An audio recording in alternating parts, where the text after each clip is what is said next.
नमस्कार दोस्तों, नमः शिवाय। जीवन ज्योति चैनल में आप सभी का हार्दिक स्वागत करती हूँ। मैं सपना शुक्ला।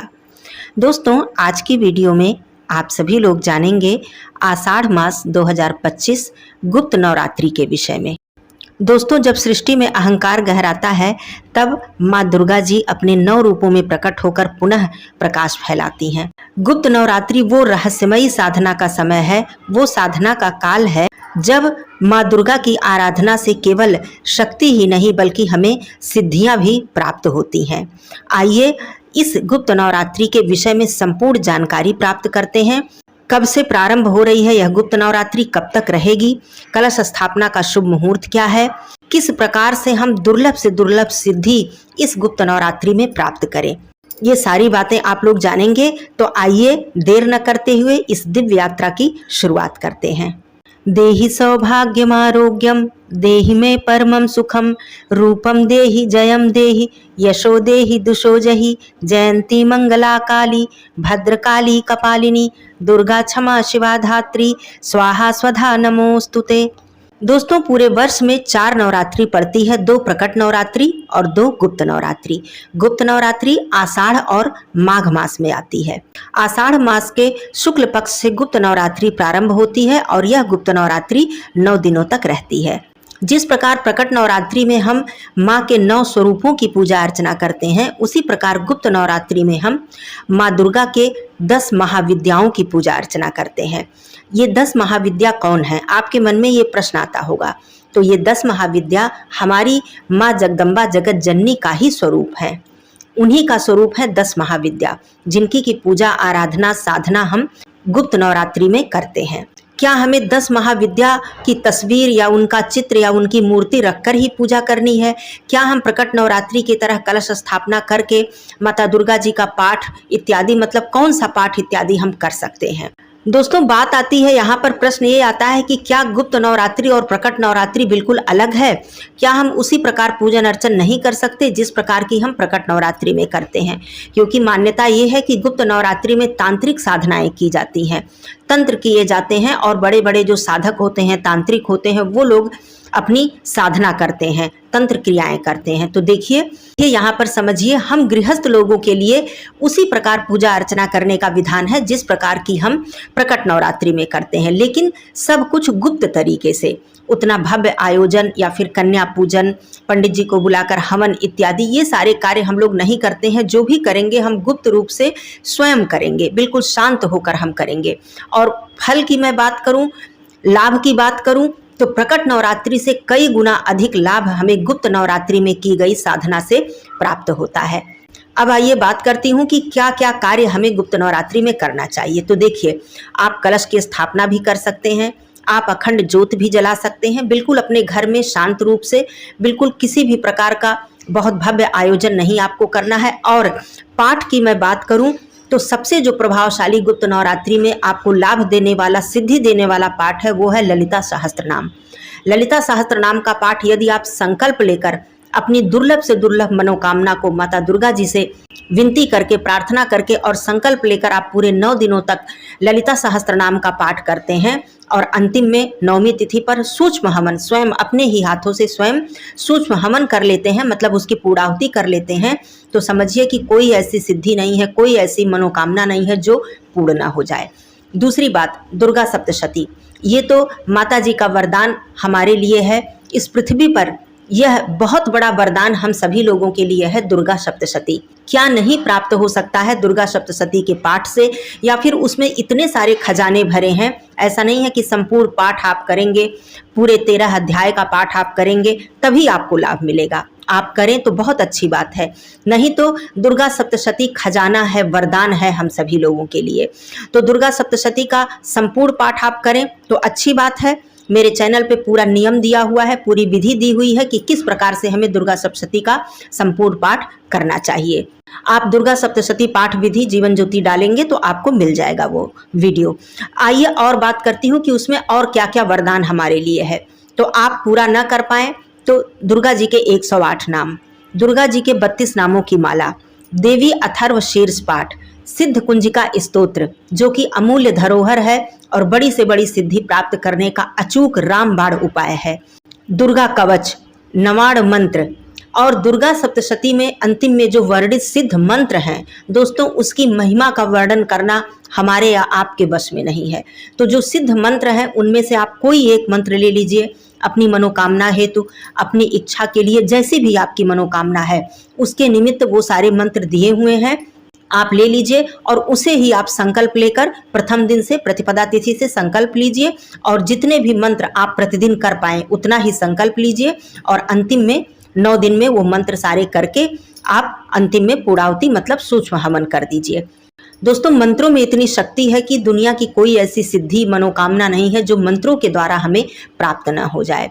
तो दुर्गा सप्तशती का आप पूरा लाभ उठाइए। इसमें से मैंने ये छोटे छोटे भी पाठ आपको बता दिए हैं और पूरा पाठ आपको करना है तो वो भी आप कर सकते हैं। नवाड़ मंत्र की शक्ति तो आप जानते ही हैं, आप कुछ ना कर पाए तो नवाड़ मंत्र का ही जप करें। तो ये सारे पाठ थे। दुर्गा चालीसा आपको पता ही है, विंध्येश्वरी स्तोत्र आपको पता ही है, कितने सारे वरदान, कितने सारे उपाय हमारे लिए हैं और माँ दुर्गा जगत जननी की कृपा प्राप्त करने के लिए तो कमी नहीं है, केवल हमें अपनी श्रद्धा भक्ति से माँ दुर्गा जी को प्रसन्न करना है। तो ये सारे कार्य आप कर सकते हैं, अखंड ज्योत जला सकते हैं, कलश की स्थापना कर सकते हैं। अब आइए जानते हैं 2025 में आषाढ़ गुप्त नवरात्रि कब से कब तक है। तो 2025 में आषाढ़ गुप्त नवरात्रि 26 जून दिन गुरुवार से प्रारंभ होगी और यह 4 जुलाई को समाप्त होगी। प्रतिपदा तिथि प्रारंभ हो जाएगी 25 जून को शाम को 4:04 से और यह समाप्त होगी अगले दिन 26 जून को दिन में 2:21 पर। प्रतिपदा तिथि के दिन ही कलश की स्थापना की जाती है। जो भी भक्तजन कलश स्थापना करना चाहते हैं उनके लिए मैं समय बता देती हूँ। कलश स्थापना का 2 मुहूर्त है। पहला प्रातः काल का मुहूर्त 5:35 से लेकर 7:07 तक। दूसरा मुहूर्त यदि आप इस समय पर नहीं कर पाते हैं तो दूसरा अभिजीत मुहूर्त है दोपहर 11:56 से लेकर 12:52 तक। तो ये कलश स्थापना का मुहूर्त है। इसी समय आप अखंड ज्योत प्रज्वलित करें, कलश स्थापना करें, बिल्कुल शांत भाव से जो भी आप पाठ करना चाहें आप पाठ करें। माता दुर्गा जी को पुष्प, नैवेद्य, लौंग, इलायची अर्पित करें, उनकी आरती करें, उन्हें चंदन सिंदूर अर्पित करें। आप सभी लोग जानते हैं कि प्रकट नवरात्रि में किस प्रकार हम माँ दुर्गा जी की पूजा अर्चना करते हैं। प्रतिमा की बात करूं, तस्वीर की बात करूं तो आप माँ दुर्गा जी का वही तस्वीर, वही प्रतिमा जो आप प्रकट नवरात्रि में रखकर पूजा अर्चना करते हैं या फिर जो आपके घर के मंदिर में विराजित है माता रानी, आप उन्हीं प्रतिमा से पूजा अर्चना करें क्योंकि माँ जगत जननी, माँ जगदम्बा का ही स्वरूप है 10 महाविद्या। तो आप इस तरह से पूजन अर्चन करके तमाम सिद्धियां प्राप्त कर सकते हैं। दोस्तों, यहाँ पर निवेदन करूंगी कि मेरा वीडियो आपको उपयोगी लग जाए तो इसे आप लाइक और शेयर जरूर कर दिया कीजिए। कमेंट बॉक्स में माता रानी का जयकारा जरूर लगाइएगा। चैनल पे पहली बार हैं तो चैनल को सब्सक्राइब कर लीजिएगा। दोस्तों, जैसा कि आप जानते हैं प्रकट नवरात्रि में माता के 9 स्वरूपों की हम पूजा अर्चना करते हैं। गुप्त नवरात्रि में 10 महाविद्या की पूजा अर्चना करते हैं। आइए जानते हैं ये 10 महाविद्या कौन है। तो 10 महाविद्या हैं माँ काली, माँ तारा, माँ त्रिपुर सुंदरी, माँ भुवनेश्वरी, माँ छिन्नमस्ता, माँ भैरवी, माँ धूमावती, माँ बंगलामुखी, माँ मातंगी और माँ कमला। आप चाहें तो पूरे गुप्त नवरात्रि में माँ काली जी का ध्यान करके और जयंती मंगला काली, भद्रकाली, कपालिनी, दुर्गा क्षमा शिवा धात्री, स्वाहा स्वधा नमोस्तुते, इस मंत्र का आप पूरे गुप्त नवरात्रि में संकल्प लेकर या बिना संकल्प के इस मंत्र का ही जप कर लेते हैं और अंतिम में हवन कर देते हैं तो इससे भी आपको तमाम सिद्धियां प्राप्त हो जाती हैं। मंत्रों की बात करूं तो यदि आपको अपने जीवन में सौभाग्य चाहिए, यश चाहिए, कीर्ति चाहिए तो आप सबसे सुंदर, सबसे उत्तम और अत्यंत प्रभावशाली मंत्र है देहि सौभाग्यम आरोग्यम देहि में परमम सुखम रूपम देहि जयम देहि यशो देहि दुषो जहि। तो इसमें सब कुछ आ जाता है, सब कुछ समाहित है इस मंत्र में। आपकी जो भी मनोकामना है, जो भी आपकी इच्छा है, सब कुछ इस मंत्र में समाहित हो जाता है। यदि आप बहुत ज़्यादा बाधा से परेशान हैं, किसी भी तरह की जीवन में बाधा आ रही है, समाप्त नहीं हो रही है, तो आप सबसे उत्तम प्रभावशाली मंत्र है ओम सर्वा बाधा विनिर्मुक्तो धन धान्य सुतान्वितः मनुष्यो मत प्रसादेन भविष्यति न संशय। बहुत ही सुंदर, बहुत ही प्रभावशाली माँ दुर्गा जगत जननी का यह मंत्र है, सिद्ध मंत्र है। आप इसको लेकर भी आप पूरे नवरात्रि में, गुप्त नवरात्रि में पाठ कर सकते हैं। अगला मंत्र है सर्व मंगल मांगल्ये शिवे सर्वार्थ साधिके शरण्ये त्र्यंबके गौरी नारायणी नमोस्तुते। तो ये सर्व कल्याण के लिए है, आपके समस्त कल्याण हेतु ये मंत्र अत्यंत ही सुंदर, अत्यंत ही पावरफुल है। और एक बात मैं और भी बता दूं, मैंने शॉर्ट वीडियो में भी दिया है अपने भाई बहनों के लिए कि कितनी भी परेशानी क्यों ना हो, कितनी भी दिक्कत क्यों ना हो, कोई भी ऐसा व्यक्ति हो या कोई भी हो जो आपको तंत्र विद्या के द्वारा बोले कि मैं आपकी इस बाधा, इस समस्या को इस गुप्त नवरात्रि में दूर कर दूंगा, आप अपने घर में ये तंत्र विद्या करवा लीजिए, आपके क्षण भर में, पल भर में आपकी सारी समस्याएं दूर हो जाएंगी। तो भूल कर भी मेरे कोई भी भाई बहन किसी के बातों में ना आए, क्योंकि जब हम परेशान होते हैं तो हम किसी के भी बातों में आ जाते हैं, हमारा माइंड जो है डाइवर्ट हो जाता है, हम इतने दुखी होते हैं, हमें ये लालच आ जाता है कि मेरी समस्या दूर हो जाएगी, मेरे जीवन से ये कठिनाई दूर हो जाएगी, और इस तरह का कार्य हम करा लेते हैं। लेकिन ध्यान रहे, दुर्गा सप्तशती के जितने पाठ मैंने बताए, जितने मंत्र मैंने बताए, संसार की ऐसी कोई शक्ति नहीं है, कोई साधना, कोई सिद्धि नहीं है जो इन मंत्रों से आपको न प्राप्त हो सके, इन पाठ से आपको न प्राप्त हो सके। दुनिया की कोई तंत्र विद्या को मैं दुर्गा सप्तशती से बढ़कर नहीं मानती हूँ। तो भूल कर भी ऐसी क्रियाएं आप अपने घर में न कराएं।